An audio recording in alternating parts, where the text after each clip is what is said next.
So awukwazi ukuthi uthi umzali unokukholwa okuzenzisayo bese uzale umntana ongazenzisi. Abantwana bakho bazalayo bazofana nawe mama, bazofana nawe baba. Mangabe uyikholwa elizenzisayo noma kanjani abantwana bakho bazoba nokukholwa okuzenzisayo. Mangabe ukukholwa kwakho uyile kholwa leli rebellious noma kanjani uzozalwa abantwana aba rebellious njengawe. Mangabe ukukholwa kwakho uyilo kukholwa kokungasabi uNkulunkulu, uyilo hlobo lomuntu awumsabi uNkulunkulu nabantwana bakho, because this is a family tree and the DNA is what determines ile echaza ukuthi umntwana i-combination yaka mama nobaba. Mara masithi sibheka kwi family tree yaka Timothy, it was a maternal side part of yaka Timothy ngoba uthi uPaul ukholwa kwaqala kwahlala kugogo. So kusho ukuthi ugogo ka Timothy uphila impilo yokukholwa engazenzisi wayidlulisela kumama ka Timothy. Umama ka Timothy naye wagijima nalokukholwa okungazenzisi wakudlulisela emntaneni wakhe uTimothy. Yiko namhlanje uPaul sekathi Timothy ngikhunjuze ubheka uTimothy mara ukhumbula ugogo ka Timothy. Ugijima kanjani wena lapha ekhaya? Abantwana bakho bazokukhumbula ngani? Yini into abantwana bakho uzothi mawungaseke emhlabeni bathi hey sikhumbula ugogo wethu wena gogo bazokukhumbula ngani? Mama baba bazokukhumbula ngani? Ngoba naku kuyasho ukuthi kusho ukuthi ilegacy khona kwifamily yakabo Timothy. So wena yipi legacy uyishiyela abantwana bakho? Ungafuni ukushiya ilegacy embi, because nelegacy embi ikhona. And mawufunda uPsalm 37 lithi imbewu yabantu ababi ngeke ime isikhathi eside, impande zabo ziyosishulwa njengotshani. Kusho ukuthi ilegacy ye-evil ayihlali. And ilegacy embi ikhona kuyathathela yiku nokuzwa bathiwa umfana walapha uphuza njengobaba wakhe. That's a legacy, but it's an evil one. Uzwe bathi intombazana yalapha ithukana, yazi ngikhumbuza umama wakhe wayethukana kanje. Nayo leyo ilegacy yobubi. So awukwazi ukuthi uthi umntwana kaNkulunkulu ukholwa mara ushiya ilegacy e-evil embi. Fanele ushiya ilegacy yokukholwa ekuyoreferwa ngawe noma ungasekho. Mina ngimangaza ama-politicians bonke abantu bomzabalazo, ama-freedom fighters, abantu be-struggle abasekho namhlanje. Sikhuluma ngabo bangasekho, uTata uMandela, abobaba uTambo, abobaba uSisulu abasekho namhlanje. Sikhuluma ngabo bashiya ilegacy kuze kube manje uMandela uyacelebratewa every year, celebrate ama-birthday, celebrate yonke into yakhe. Why? Because uMandela uphile impilo yokushiya ilegacy. Abantwana babo they took where their parents left. Sekunabantwana babo yibe sibona babusa namhlanje, babuse eParliament, ba-enjoya ama-rewards, ama-fruits wabazali babo ababashiyele le legacy, bagijima nalento. Yikuzobezwa bathi aluta continue, which means the struggle continues. Ngathi ngakhuluma nabantu abakholwayo namhlanje ukuthi nathi ekholweni sinawo ama-forerunners. Kunabantu abakholwayo abagijime phambi kwethu. Kunabo baba, kunabo mama, powerful women, powerful men of God who were the forerunners of the gospel. Nathi si generation yamanje, ngikhuluma ne-generation yamanje, ukuthi sithathe i-baton yalama forerunners and run with it. Into kaNkulunkulu mayingafeli ezandleni zethu, into kaNkulunkulu mayingafi if ibulawo ukuthi thina asifunanga to take over where our forerunners of the gospel left off. Ngimangazwa ukuthi nezinyanga ziyayazi lento, inyanga yifi nesikhwama. Noma inyanga ingafa izikhwama ziyasala, zisalela bani? Kunomuntu ekufanele family na take over izikhwama zenyanga. Ziyayazi inyanga leyo nto leyo, mara thina abantu abakholwayo siyatetema kuba ngathi umuntu makahambile kunokuthi sithathe ibaton sisala sikhala forever and siyayimosha into kaNkulunkulu, singafuni ukuthi sichubeke nayo, sigijime la abobaba bethu bakamoya bashiye khona. And sifunde kubo lokugijima nento kaNkulunkulu. Ushiye legacy ebantwaneni bakho. Lento ye lockdown mina bazalwane njengoba ngibone nje ukuthi isebenza kahle, isebenze kabi kwabanye abantu. I-lockdown njengoba beyikhona kuvuke ama-family altars. And ngiyacabanga ama-family altar yinto ebezingasajwayelanga ukuba khona. Besivele siye enkonzweni sihambe nabantwana bethu, that's all. Sicedile. Mara isikhathi sokuthi sikhonze uNkulunkulu siwumndeni sisonke. Sifundisa abantwana bethu izwi likaNkulunkulu siwumndeni ngoba nale iyafuneka ama-family altar. Yikathi bafundiseni abantwana benu uNkulunkulu uhlala sho njalo nangale ku-Old Testament kancane athi nifundise nabantwana benu imithetho yami mayibhalwe la ephongweni zabo uzobafundisa nini. But look at what this crisis has done. Kuvuke ama-family altars. Now sesihlele emakhaya asisena choice. Yisi isikhathi lesi sokuthi sifundise abantwana bethu ukholwa. Sifundise abantwana bethu siba instille izwi likaNkulunkulu. Umntwana umbamba amncane ngoba nyamangala bebancane bangaka umntwana ona 5 iculo leGqom ulicula line by line. So angeke umntwana ahlule ukubamba ivesi. Mangabe uyakwazi ucula iculo leGqom alishaye from line 1 lophuma ku12. So yisi isikhathi lesi sokuthi sifundise abantwana bethu into kaNkulunkulu. Abantwana bethu babukeli balalela emakhaya. Bese kuyisikhathi vele.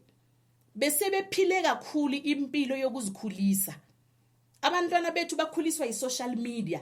Thina abazali we are not even aware. Sihlele endlini A1 mara we are living on different worlds. Ngenxa ye-social media asisena sikhathi sabantwana. Abantwana bethu bababysithwa yi-TV. Uthola umntwana abukele i-TV from ekseni kuze kube ntambama. Ehleli wena mzali awunasikhathi ubusy, awunasikhathi sabantwana. Besingekho isikhathi sokuthi uthi izani bantwana bami landana amaBhayibheli. Asithandazeni la ekhaya ngo7. Those are the basic. Those are the foundations uNkulunkulu azifune emafamilini. That is legacy. Yiyo into abantwana bakhaba yokukhumbula ngayo ukuthi yo umama akasekho mara ngo7 umama wasifundisa ukuthi ngo7 la ekhaya kuyakhulekwa.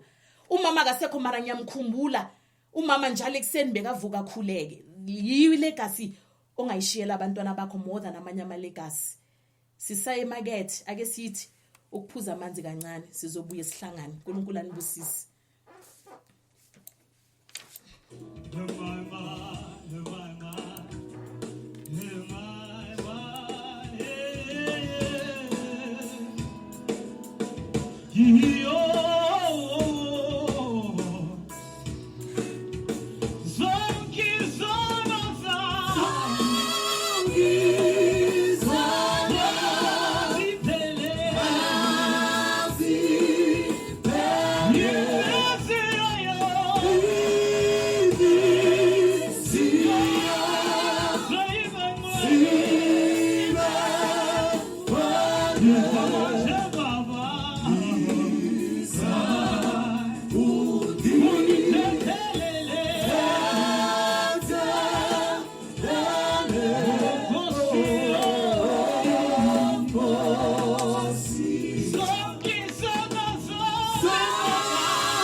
Hallelujah sesibuyile balalele emakhaya. Indaba yethu seselapho nje ungalahleki kakhulu. Sikhuluma mangabe udidekile mhlamba usazi ukuthi ukhuluma ngani. Sisakhuluma ngayo indaba sifunde uPsalm 90. Saqala kuverse 10. Sikhuluma ngomkhuleko kaMose ukuthi ku12 uthi sifundise inkosi ukubala izinsuku zethu sizuze inhliziyo nokuhlakanipha. Ngathi umthandazo wakho kule insuku ngaba yiloko ngifundise inkosi ukwenza ukuphila ngokwentando yakho. I don't want to waste time anymore. Ngifundise inkosi ukwenza yonke into esentandweni yakho. Ngoba asazi bazalwane eqinisweni nokho ukuthi izinsuku ezisiselele zingaphi. Mangabe kunabantu abayebalala bangavuki. Nabo balale balungisile njengawo wonke umuntu. Nabo balale banama plans. Umuntu aza ayina into zoke emsebenzini kusasa. Angazi ukuthi izinsuku zakhe seziphelile. So kuhle ukuthi siphile emhlabeni ungaphili reckless. Ungaphili njengomuntu okudenial. Kunezinto ekufanele uyilungise usaphila. Ngoba sometimes you will take long kanti izinsuku sesizincane. Ngiyazi ukuthi mhlambe lamagama ahlaba kabuhlungu ngoba isikhathini esiningi asifuni ukuthi thina masiya abantu sikhulume ngokufa kuyastraumatize. Kanti akufanelanga ukuthi masiya abantwana bakaNkulunkulu sitraumatize ukufa. Yithi ke ekufanele ukufa singakusabi. So besese kuyindaba yama legacy. Sikhulume ngelegacy yokucala. Sikhulume ngoMose ukuthi uMose umkhuleko wakhe wakuthi inkosi ngifundise sifundise ukubala izinsuku. And mawuthi uyambheka uMose uphile impilo ende 120 years ephila enza intando kaNkulunkulu. Simbonile kwaMidiyane kwaFaro ngishilo leyo bazalwane siyadlula ngigijimisa isikhathi. So sakhuluma ngokuthi kuhle ukuthi mawuphila mawusaphila shile kasi shiyela bomakhelwane la uphila khona la uhlala khona bomakhelwane uhlala nabo there has to be a legacy oyishiyela abomakhelwane abazothi hey siyamkhumbula lo muntu and bakukhumbule ngeinto ezinhle babala into ezinhle mababala into ezinhle ngawe ngakhuluma ngelegacy yefamily ukuthi abantwana bakho bazokukhumbula ini ifamily yakho izokukhumbula ngani eyiphi legacy oyishiyela ifamily yakho sikhulume ngelegacy yokukholwa sibuka uPaul ekhumbula ukukholwa kwakho kwefamily yakabo Timothy ethi ngikhunjuza ukukholwa ongena kuzenzisa okwahlala kuqala kugogo kumama kaTimothy nakuwe Timothy so wena eyiphi ushiya kuphi ukukholwa ukuphi ukukholwa kushiyela abantwana bakho yipi example oyisethayo for ifamily yakho ukuthi bakukhumbule ngayo ikhona enye legacy engithanda ukuthi sidlule kuyo ngiyacabanga ukuthi izosiza wonke umuntu kuJoshua 7 kukhulunywa ngoAkani lithi omunye wabantu owashiya legacy engekho right and okubhlungu wena owonayo wena mzali ku-Old Testament iBhayibheli lithi abantu abebawona ngalezo ikhathi uAkani wona wathatha kokuqalekisiwe but akujeziswa uAkani yedwa kujeziswa ifamily yakhe yonke into imfuyo yakhe yonke into nefamily yakhe nabantwana bakhe wonke umuntu oseduzane naye wakhandwa ngamatshe why because uNkulunkulu uyazi ukuthi lento iyathathela like ifamily tree ine DNA so akwenzeki ukuthi abantwana bangafuza abazali uyazi ukuthi uAkani if ngidila noAkani kuphela abantwana bakhe they in future bazoqhubeka nale disobedience eyenze uAkani bazoqhubeka bahambe ngokungamsabi uNkulunkulu bazoqhubeka benze the very same thing that their father did so yiko uNkulunkulu bekathi makajezisa ajezisa abazali nabantwana ngoba bekafuna uqeda lembewu embi ukuthi mayingasaqhubeki so ushiya what legacy are you leaving for your kids siyadlula okwesithathu engithanda ukukhuluma ngakho ngiyazi ukuthi lengizokhuluma ngayo uzoyiva ngathi iya deraila kancane but ngiyacabanga ukuthi iyona ke ibamba zonke lezi zinto engikhulume ngazo before ukuphila kahle ukuphila kwakho purposefully ungaphili aimlessly ukubala izinsuku kuzokwenza ukuthi ukhumbule ukuthi uzofa so ukufa ngikhulumile ngathi ukufa bazalwane balaleli akufanelanga thina abantu abakholwayo ukufa kustraumatize kuyingozi ukuthi uthi umntwana kaNkuluNkulu mara ube the fear of death because thina ukufa sinqotshelwe iBhayibheli malithi onendodana uJesu uthathe izono zethu walenga esiphambanweni he died for our sins so that we may have eternal life so ukuze noma ngabe siyafa emzimbeni wethu wasemhlabeni but sinekhaya and ukubala insuku kuzokwenza ukuthi lezi zinto engikhulume ngazo lama legacy engikhulume ngawo kulula ukuthi ungawayenzi if umuntu who is constantly in denial of death so akumelanga urelaxe uphile ngazuthi uzohlala forever mele ukhumbule njalo at the back of your mind ukuthi yazi ngizohamba bese uyacheka lezi zinto engikhulume ngathi ucheke ukuthi like awenzeli ukuthi like njengoba ngikhuluma ngalama legacy angikhulumeli indaba yokuthi sifuna ukuthi program yakho masoshonile ku funeral abantu bakhulume kahle angisholo leyo nto leyo mina ngikhulumela indaba yokuthi wena uthi mase uhamba emhlabeni kube kunabantu izumbulo zabantu oba impactile ikakhulukazi ngempilo yokholwa makube nabantu ozothi wena mawuhamba kube nabantu wena